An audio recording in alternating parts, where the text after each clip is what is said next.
So I was on the ferry today, and this is the weird thing about Sydney is that it's pretty normal to get a ferry to places like Yeah, that's around weird. Sydney. And literally every time I'm on there, and like every time I usually when I'm on my own as well, because you're in Sydney Harbour and like there's the bridge in the background, and then you've got the Opera House, and it's all looks so picturesque. Honestly, every time I'm on that ferry, I have like a real main character moment. You Oh know, my when you God. do you ever get those where you're like, it's Yes. kind of equivalent to like looking out the window when it's Looking out the raining in the window. Yeah. car Yes, yes, and yes, you're like yes. listening to a song and you're like, it's about Mm-hmm. me. Mm-hmm. Literally every time I'm on that ferry, I'm like, it's main character moment. It's giving main character energy. Like, I am the main That's character. This film is about me. I would do this exact same thing. The exact same thing, especially because you're like the Brit girl, you've moved to Sydney all by yourself. Well, not all by yourself because you're Yeah. with Kieran, but like it is giving you could be in a movie. Yeah, and you know when you're like your outfit is just giving and you're like, I Mm-hmm. just know that I'm it, like have my little flower claw clip in, my sunglasses on, my like new cool Not the flower claw jacket, clip. and I had my Kindle out, and I was like, I am just that girl on this You are ferry. that girl. You are that girl on the ferry On that the people talk ferry. about. Like, The ferry sounds so lame, but it's kind of like a clipper boat, I so don't it think it's goes lame kind at of fast. all. But I think because of the surroundings, like you've got the Harbour Bridge, you've got the sun, you've got the Opera House, you're literally like, oh my Wow, God. you So you are it that kind of, girl.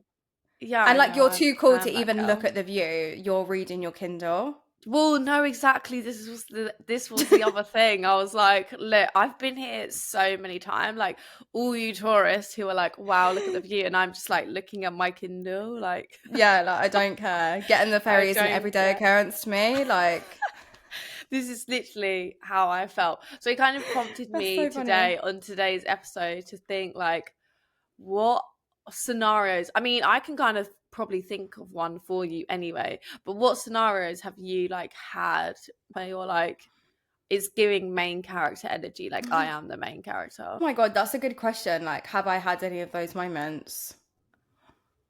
I don't think so. And Felt a bit I main haven't had character any. momenty when we were like, we booked up our studio in London. Oh my We God, went there and yes. we had our Yes. photo shoot, and I was like, wow, this is like we are the main characters right now.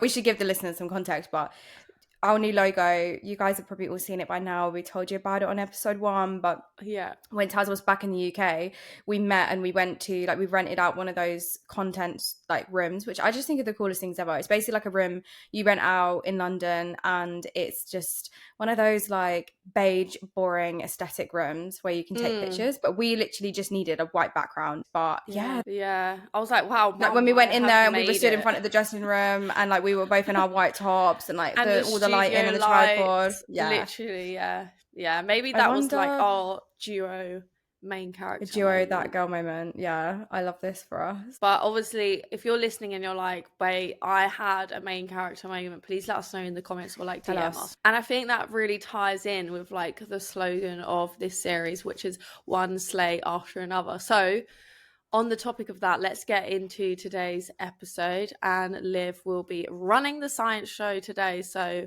let's get into it. Slay.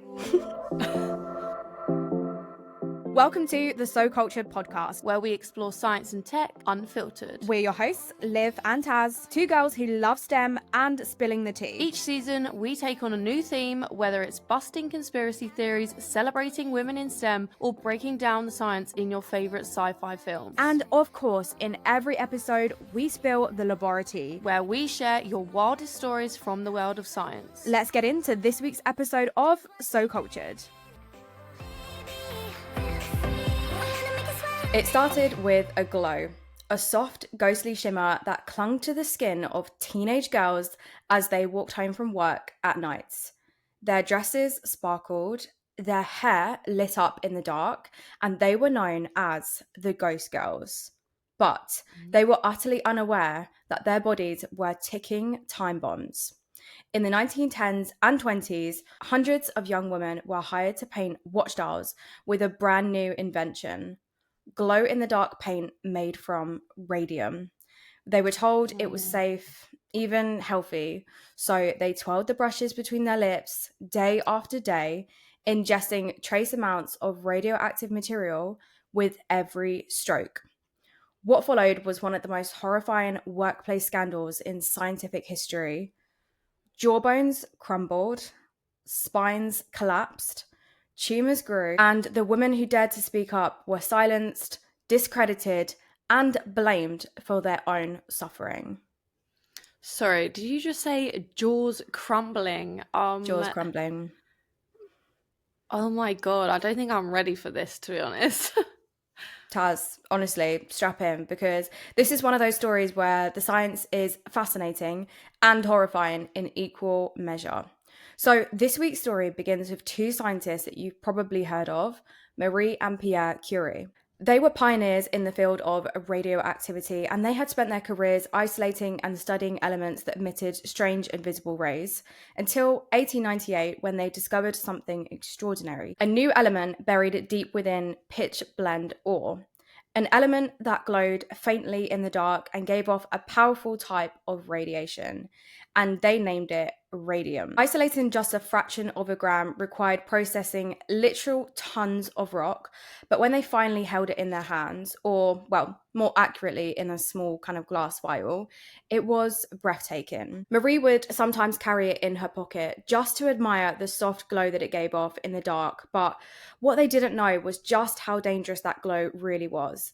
Because radium gives off alpha particles, and while alpha radiation can't even actually penetrate your skin, if it gets inside your body, it causes devastating damage. But in 1898, the science of radiation exposure was still in its infancy.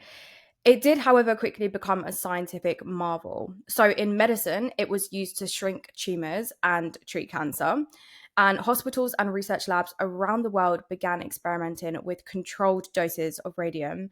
And for a time, it showed real promise because the element could burn away malignant growths, offering hope in an age where cancer was obviously still largely untreatable. So, Mm. doctors and researchers were understandably amazed. As the medical uses of radium gained traction, investors took notice, and soon radium wasn't just in the labs, but it was sold as like a miracle cure. There were radium face creams, radium chocolates, toothpaste, and even like radium water tonics, which were marketed as anti-aging elixirs. For example, one of the products was called Radifor, which promised vitality, energy, and youth. And basically, people believed it because they thought because of radium's glow, that must mean that it's like powerful or magical in some sense. And it got so popular that like entire spas were built around it. Clothing was even infused with it because people Oh wanted my like glowy gosh. clothing.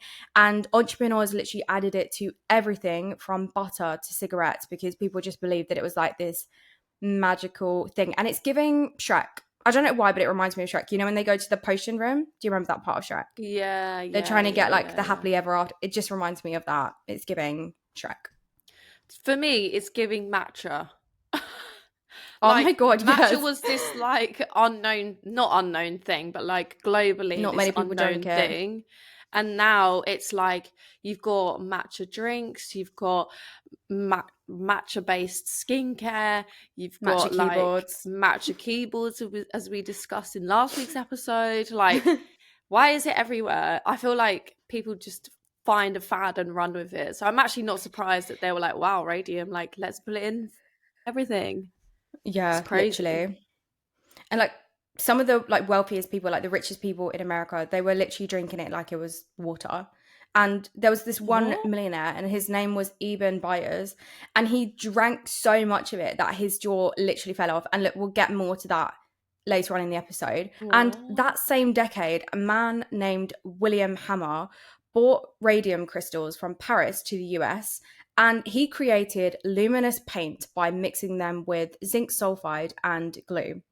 And the result was obviously this glow in the dark paint, which people worked out was perfect for watch dials and airplane instruments. Mm. And so this is when the US Radium Corporation was born. That does kind of make sense, to be fair. Like, oh, like, because obviously we have glow in the dark watch dials now. So Mm-hmm. That does make a lot of sense. But when you were Yeah. talking about the guy who was drinking it, like, what on earth did it taste like? That's what I want to know. Oh my God, good It's like, question. you know, I when you're in a guess lab and you have like bacterial broth and you're like, or you have the ice and it's like, it's the illegal ice machine that you're not allowed to touch. I do you always ever think, get like, what do tempted to these like things eat taste things? like? Yeah, Yeah, like that's what I 100%. it's like when you were a kid and you ate cat food or dog food. I so hope the Yeah, listeners or relate to this. Play-Doh. Play-Doh. Yeah. Imagine they're Cat listening to food us and like, dog food. I can't what? imagine I actually ever wanted to eat I that. did try Oh cat no, food when I was younger. I actually tried, you know those Bonio treats? I You actually ate one of tried one of them? those. Yeah, Oh because my my God, granddad used to stop. have like tubs of them because he had so many dogs. What did it taste like? Rate it out of 10. It just tasted like a biscuit, to be honest. Didn't even taste that good. But yeah, I feel like eating Play-Doh and like blue tack and stuff is like a universal experience as well. I agree. Maybe not the cat Yeah. food, but I'm happy to be alone. I should be alone on that one, really, to Yeah, be I think you fair. should, mate. But the US Radium Corporation, what is that? Mm. Yeah, so in 1917, during World War One, okay, we're going back this episode, no World War Two, Back we're in to World War World War One. One, honestly. Yes.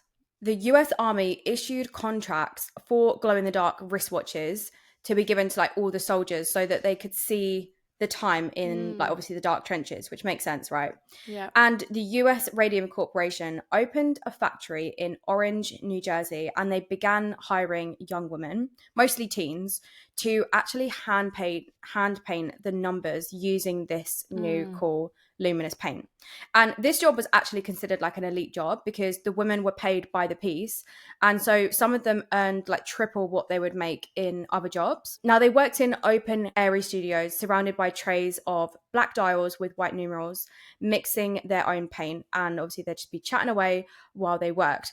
But they were all taught this particular technique, which they called lip pointing. So basically, the point of lip pointing was to get a fine tip on the brush. Because you know, when you're mm, painting, like sometimes the bristles hmm. just like do their own thing. And then you Yeah. need to like get it. I do it with my eyebrow brush. I Like was gonna sometimes, say, literally makeup brushes. yeah, like sometimes you I've just done need to that like before. get Yeah. it fine again Yeah. because you want to make like fine hairs. So it's kind of Hmm. similar to that. So when they wanted to get a fine tip on the brush, they were instructed to wet the bristles between their lips, and they were told to do this between every single digit to make sure that it was like super fine. So they would like Mm, lip dip paint, lip dip paint over and hmm. over. And so obviously they would end up doing this like hundreds of times in one day, Mm. Yeah. Oh my God. I can see where you're going with this. They were literally ingesting radioactive paint like all day, pretty much. all day. And Yeah, also and the some, incentive to like do more because you get paid by the piece. So like yes, they were probably exactly. rapid with it as well. Yeah, like some of them painted like 250 dials a day. And if you multiply Gosh. that by 3 lip pointings per dial, you are looking at over 700 ingestions of radioactive material every single shift. And apparently this paint, I know you asked about the like magical elixir that guy was drinking, but this paint apparently had no smell and no taste. It was kind of just like fine, chalky. And some people apparently even described it as Oh. like being a little bit sweet. But Oh. no one warned them about doing this. And so they soon discovered that they could paint more than just dials. So this is when they started to use it to paint their nails, their teeth, their eyelids, like it's kind of like a glow in the dark makeup, if you like. And they wore their nicest clothes to work, so they'd leave the studio literally glowing. And this is like what I said at the start. So people basically called them the ghost girls. So at night, walking home Mm. from work, their dresses shimmered, their hair was like sparkly, and it was almost considered like quite fashionable at the time. But Mm. obviously, no one saw the danger. It's giving like Charlotte Tilbury highlighter or like Becca champagne highlighter. I can see why it would be popular. Yeah, it was very fashionable, but no one saw the danger. However, behind the scenes, the company knew way more than they actually let on. Of course. course they do. But before we talk about that, let's talk about what radium actually does to your body. So if you didn't know, radium is chemically analogous to calcium. So both of them are group 2 alkaline earth metals, and the body's cellular machinery can't easily distinguish between the two. So when radium is Oh, ingested, it's treated like calcium. So it's absorbed no into the way. bloodstream through the intestines, and it's transported by carrier proteins and deposited in mineralizing tissues, especially bones and teeth. But Mm. obviously, unlike calcium, radium is radioactive.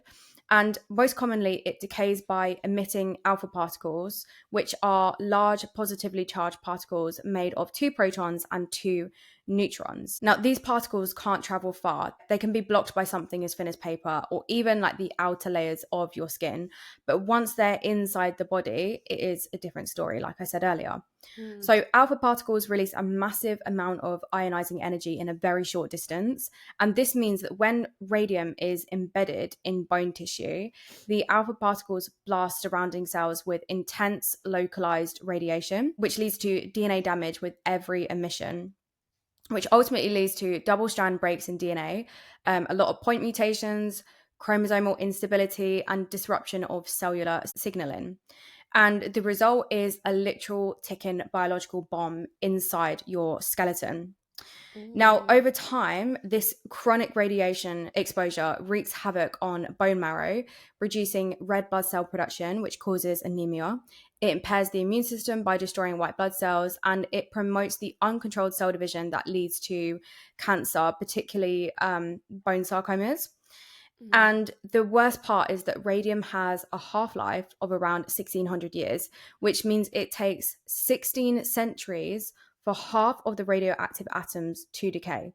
So basically, what that means is that Mm. once it's in your bones, it does not go away. It just literally keeps irradiating your body, cell by cell, hour by hour, for literally the rest of your life. Oh my gosh. So I'm actually thinking now, I don't know why my brain goes to these things, but I'm actually thinking like these people that were around in this era, if they were like buried, they're probably still radioactive now. Yeah. Yeah. And their bones will like literally still be like Radioactive. glowing even years after like death. And one of the major cases of this is like the craziest story I genuinely think I've ever heard. But there was a young woman named Molly Magyar, and Molly was just 24 years old when her health began to unravel. So she was obviously one of the women working in these factories, and she was doing the Mm. lip pointing technique. Um, and yeah, basically her health started to decline. So it started small with a toothache, and then she got another toothache. Dentist extracted one of the teeth, and then another, and then she noticed something strange. So the wounds from these extractions just did not heal.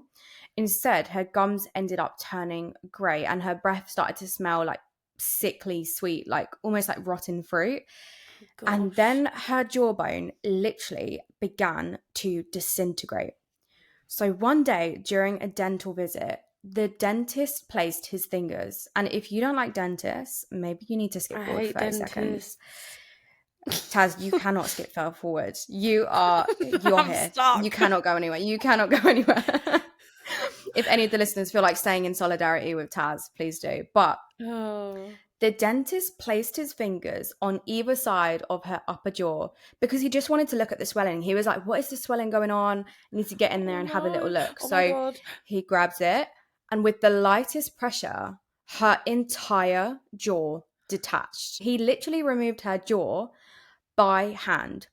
No scalpel, no blood. The bone simply came away.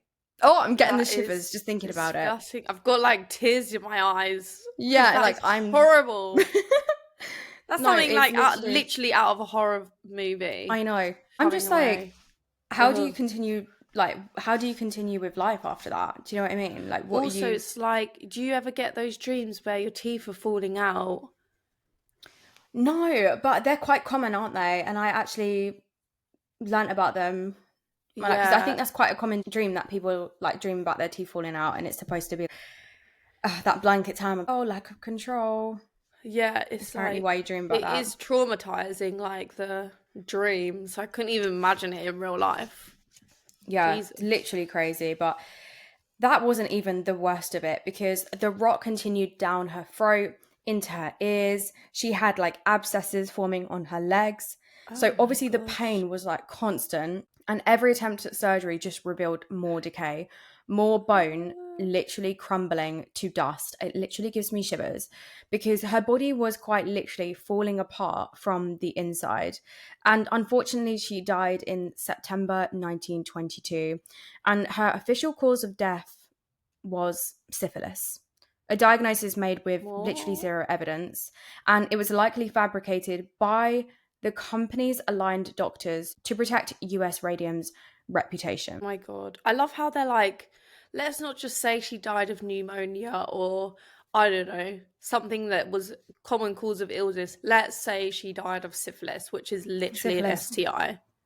What? literally random. And we're going to touch more on that in a second. But Molly wasn't alone because obviously other women also began to fall ill. So, other women, their teeth were also loosening, their bones were aching, some of them were struggling to walk, some of them were bleeding from their mouths or ears. And slowly, this is so horrifying, but they kind of realized that they were all suffering from the same fate, and literally no one was helping because the company denied responsibility and they claimed that the girls were hysterical, they had bad hygiene, that their illnesses were unrelated.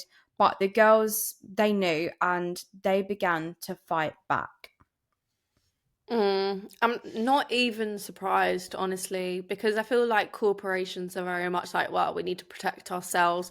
We're earning so much money from all of this. Like, we don't want it to stop. Hmm. So I'm actually not surprised about all of this, but I just think it's so horrifying that the majority of their workforce, or specifically female employees, were like getting sick or passing away. And Yep. yeah, they felt they had no responsibility. Yeah, literally, it's just crazy. So, well, that kind of brings us on to Grace Fryer. So, if Molly Maggie's case cracked the surface, Grace's blew it wide open. So, Grace was Mm. just 18 when she began working at the US Radium Corporation. And this is just so sad. But at first, it seemed like her dream job. But as time passed, the dream obviously twisted into a nightmare because her back ached, her hips throbbed, and eventually her spine began collapsing under its own weight. But Oh. she was desperate for answers, so Grace turned to the company's doctors. And one of them, a man named Dr. Flynn, examined her and he declared her perfectly healthy. But here's the twist, he actually wasn't a medical doctor at all. He was just a PhD hired by the company to pacify the girls and protect the company. Great. He literally looked her in the eye and told her she was fine, even though her x rays literally showed her vertebrae disintegrating. But Grace refused to accept silence as her diagnosis and she started investigating. So she was doing this quietly, methodically, but while many women were suffering in isolation, Grace began to keep records. So she contacted other victims, she was comparing different symptoms between the women, and she wasn't the only one who was asking these types of questions.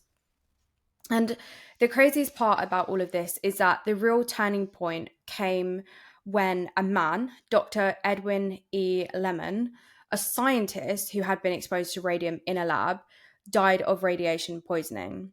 And then all of a sudden, the medical establishment started paying attention, and the death of a male colleague gave the issue some kind of legitimacy that the countless dead women apparently wasn't able to give. And the company could no longer deny the dangers of radium with a straight face, and the women knew it. So I just think this is crazy. Like, you've got several women who are having these awful symptoms and they're, unfortunately passing away. And the company's just like, whatever, we're just going to hire some random PhD to Mm, just tell them all that they're fine and they've got bad hygiene. And then the minute a man dies, they're like, oh, okay, like now we need to take this seriously and, mm. look into this. It's just insane. But this happening was kind of like the final push that Grace needed. She spent 2 years trying to find a lawyer that was willing to take her case because most of the like local lawyers were kind of terrified of going up against this really powerful company that Mm. was backed by scientific complexity and obviously like legal firepower. But she didn't give up because when she finally filed suit in 1927, 4 other women joined her, and together they became the public face of the radium scandal, and they're now known as the Radium Girls. But Grace stood out because she didn't just sign papers. She showed up to all of the kind of like courtroom hearings and things like that. And in fact, she literally had to be carried into the courtroom in a steel back brace by her father because she was literally too weak to stand. But she was also too determined to be ignored, which I just think is incredible. And her case revealed the full scale of the company's deception. So the US Radium Corporation had secretly commissioned bias studies to prove that radium was safe. So they cherry picked healthy employees and it obviously excluded the sick, and they falsified results. And deaths within the company were reclassified as unrelated. Medical records were altered. Toxicology data was manipulated. And nearly every authority that was involved in this whole thing was male. And nearly every woman who spoke out was dismissed as being dramatic, greedy, or unstable, because one of the executives even said that the women were just trying to like pass off their illnesses for cash. So they were just trying to like win a lawsuit to like get some money, which I just think is absolutely crazy. But Grace's strength, like literally physically and morally, kind of like turned the tide. And her case didn't just uncover a scandal, but it exposed a society literally willing to let women die to protect a profit margin, which I just think is disgusting, to be honest. Yeah, that's literally insane. It's like, also, if I hate to say it, but like if they're already on their way to probably meeting the same fate as like so many other women, aka passing away, what is like money gonna do for you? Nothing. Yeah, So literally. I assume she was kind of doing all of this while she was dying. Yeah, yeah, literally. I mean, that's the sad thing. Like I said earlier, like they all just knew what their fate was going to be. And it was like they were watching their, probably like their friends and their colleagues go through all of these awful, awful symptoms, just knowing that it was going to be them soon, you know? But you would kind of think that after all this happened, that would be the end of it, right? But this was actually just the beginning. So by the 1930s, another wave of dial painters were employed, and many of them were even younger than the first, being hired at new factories across the US. And so the second wave of Radium Girls grew sick, just like the first, but this time they had precedent because they had Grace Fry's case and they had allies. Now, one of the women from the second wave, Catherine Wolfe Donahue, became a central figure in the next legal battle because her story was quite unique. So, like the others, she had followed the company's orders to lip point the brushes. And like the others, she started noticing pain, fatigue, aching joints, loose teeth, and all of that. But then something more sinister happened because a small, painful spot appeared on her hip. And she assumed that it was a bruise, but it just didn't fade. Like it just didn't go. Instead, it swelled, it hardened, and then it ended up spreading. And of course, it ended up being a tumor which began to grow from her hip. And Catherine described it as feeling like a piece of metal lodged beneath her skin. Eventually, it grew so large and painful that she could barely walk. She actually even collapsed like during a courtroom hearing, but she refused to stop testifying. And just like Grace, Catherine's body was failing, but she remained determined to tell the truth. But I guess the one good thing to come out of this is that the Radium Girls didn't just expose like some corporate cover up, but they actually rewrote the rules of science, law, and labor all at once. So, what began as a tragedy and still remains a tragedy did kind of end in transformation because their legal battles set a new precedent. So, employers could be held accountable for occupational disease. And this was really revolutionary because before them, workers had virtually no legal standing if their jobs made them sick. Their court cases opened the door to modern labour protections, paving the way for landmark policy shifts like the formation of OSHA in 1970, which is also known as the Occupational Safety and Health Administration. Now, before OSHA, over 14,000 workers would die every year from preventable workplace incidents. And today, that number is less than 5,000, which is obviously still too many, but proof that this regulation that the Radium Girls helped to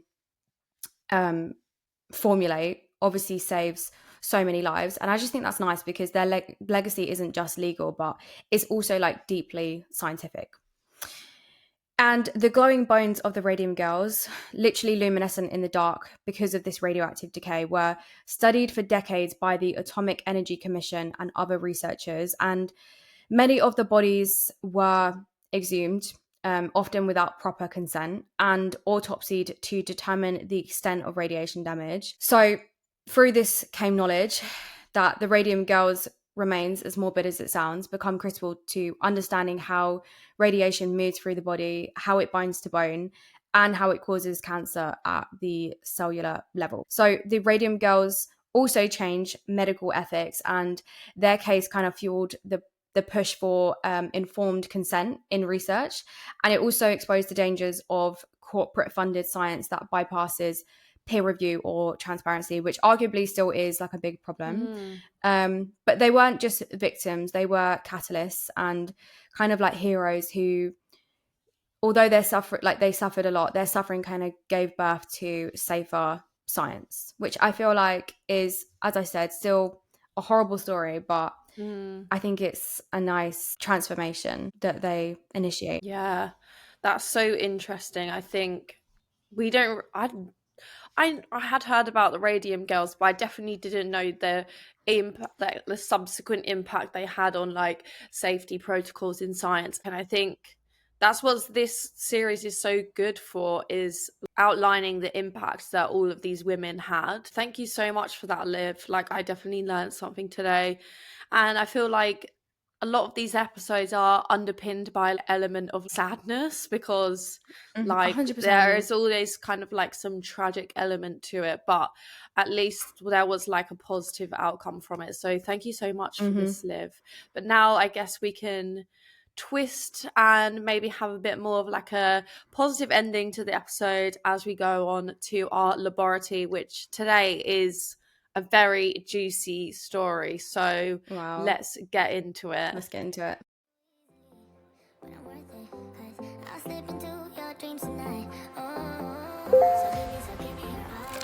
Baby, I'll take it tomorrow. I'll stick like glue. Okay, deep breath, because what I'm about to say sounds unhinged, but I swear it's true. So, I'm in the second year of my PhD and I have been single for a while. And naturally, like many emotionally unstable academics, I downloaded a dating app. I matched with this guy. Let's call him Gavin. He was cute, smart, weirdly knowledgeable about CRISPR, and used a bunch of biology puns in his bio. Anyway, we started chatting. It's flirty, but not too intense. And he asks a lot about my research. And he even drops the name of my university in casual conversation and says that he used to work in a lab setting. Weirdly specific, but I didn't question it because academia is a small world, right? Then things start getting strange. He never video calls, always messages late at night, uses oddly formal phrases that remind me of emails from my PI. I brush it off God. because maybe I'm being paranoid. Until one night, he sends a GIF. It was an inside joke, a really specific one that I had once made during a lab meeting. I remember that moment because only about 6 people heard that joke, one of Oh my them being God. my lab supervisor. No. So, cue the No way. alarm There's no bells. way. So, I dig. I reverse image search the profile pics. Turns out they're stolen from some biotech CEO's No LinkedIn. way. So Oh my I God. confront Gavin, and he unmatched instantly, vanished. No I haven't way. said Oh my anything God, it's to my happy eye. supervisor, but the past few weeks he's been acting super awkward, overly nice, avoids eye contact. Now, every time that we have a one on one meeting, I feel like we're both pretending nothing happens while knowing everything. What do I even do? Do I report him? Do I pretend it never happened? Do I quietly drop out and become a barista? Because this is starting to feel less like a PhD and more like a true crime podcast. This is wild. This might be one of the craziest stories we have ever had on this I podcast. There know. is no way. There is no way. That was her PI. 100%. Yeah, because he really exposed himself with the inside joke, I feel. But my point is, like, what I'm thinking the whole time, she's not catfish, so the PI knows that it's her the whole time. Yeah, of So is he in love course. with her? Is he in Well, love he with obviously her? did it on purpose to like start talking to her and get like this Do other you think he side did? of her. Did he do it on purpose, or did he set up the catfish profile and then he came across her anyway? But you're right, because why would he have all the biology puns on his profile? He was obviously trying to like lure her in. Yeah. I mean, maybe he did What? just have a catfish profile anyway, but then like decided to match with her regardless. But That's to insane. yeah, to like properly have conversations and like, oh my God, I couldn't even imagine if this Imagine. happened to me in real life. Imagine. What would you do? That is What would horrific. I And like do? it's almost giving that he wanted her to know, because why would he say the inside joke? Like that's the thing making me think, like, did he want her to know and he wanted to like No, see if I she would think he be just into got his it? wires crossed. Do you think? I feel like he wanted her to Yeah. know. Because like why as soon as she kind of mentioned it, he just like unmatched, vanished, and then like was like really embarrassed and weirdly nice in the lab. Because I think he started it all. I reckon he fancied her, started it all to get talking to her. And then he was kind of trying to like subtly drop hints to see if she would be like, oh my God, is it you? And see how she would react to it. But because she confronted him about it and was probably like, what the hell? Then he was like, oh, fuck. Let me just end this now. Whereas if she'd have been like, oh my Mm, God, is it you? Tell me if it's you. I won't mind. Then he'd be like, I don't know, because you why would know. he? I feel like he genuinely was probably just there to like because you know catfish like if you've ever seen the TV show Catfish, like they Yeah, can love. honestly go on for years, so maybe he was Yes. thinking we can just have this online friendship kind of thing and she can confide in me about stuff and I can like find out this whole other side of her whilst like keeping it a secret, and then day to day I'll just be her PI but I'll know all these things about her because that makes more sense to me. That is so weird. It's psychotic. I mean, anyone who does That is who's a so weird. catfish is weird. Weird. But like 100%. considering it's your PI, oh my God, I cannot like imagine your I wonder boss what they spoke literally. about. Ugh, Because if you match with someone on a dating app, you're flirting, like 100% you're flirting. Do you know yeah. what I mean? So There's a like there was reason you're on the definitely, dating app, right? So yeah, because you also want to she flirt said in and it that he never video called. So they obviously got to a point in their like mm, chatting that video the calls were convo got kind of quite deep. expected, or maybe Yeah, meeting and up that's was kind of quite expected and then they didn't. an advanced point, isn't it? Yeah. Like they've had some in-depth conversations at that point. That is Yeah, wild. literally. Oh, Wild. what would you even do? Because obviously, as soon as she confronted him, he unmatched. So it's like, unless you have literal screenshots and stuff, what would you even do? Because I'm not going to lie, like, if that happened to me, I would not want to do my PhD anymore. Or I would not want that PI. 100%. I would Because that's be. the sort of thing that would get them sacked. Yeah, but then like how could you ever prove it? Especially if they're Yeah, that's the like they've problem. unmatched you now. I'm thinking like, would I be a bit of a menace and like go to my PI and say like, look, hey, this is the situation, and like it must have been someone from the lab because they knew like this inside joke. I'm really concerned that like someone no, because that's not a good idea. Like if it's him, because then he might be like all fake. Do you know what? I don't even. I genuinely, I'm actually stumped for once. I don't even know what I would do. What I could you think do? honestly you would have to go to like the school office or HR and just be like, This is a this might sitch. sound crazy. This is the situation. I ever only ever made this joke in front of these six people. They've clearly been like catfishing me. I have my suspicions on who it is, but I've literally got nothing to prove it. But I'm obviously like so uncomfortable about it now. Yeah, I think that's like the only option. And It's the then only just to say option. like you'd want another advisor or another PI. Yeah, I think that's the Oh my frustrating God. thing, right? Because there's no proof. They're obviously not going to get sacked. So you're just going to have to be like, I want a new PI. Oh, so But then annoying. 'Cause what I if feel like in this scenario, people are just gonna think that you're crazy. the PI is like, well, why do you want a new, like, what if he says something about it? You could just say like our personal reasons, like especially if you've gone to like HR and you've explained the situation, and they're like, look, the only thing I can imagine them being like, the only thing that we can do is just give you a new supervisor if this is something that's making you feel uncomfortable, because if you don't have the evidence for it, then like I don't know what else they can do. Nothing. This is just one of them really awkward situations where it's like you can't, but that is so weird. I would just That feel is so so weird. uncomfortable. Like, I feel so bad for her. I would feel so uncomfortable. Yeah, I mean, if it was a job, I'd be like, get the out of there. But Yeah, if it's a 100%. PhD, then like get a different supervisor. That is Crazy. really, yeah.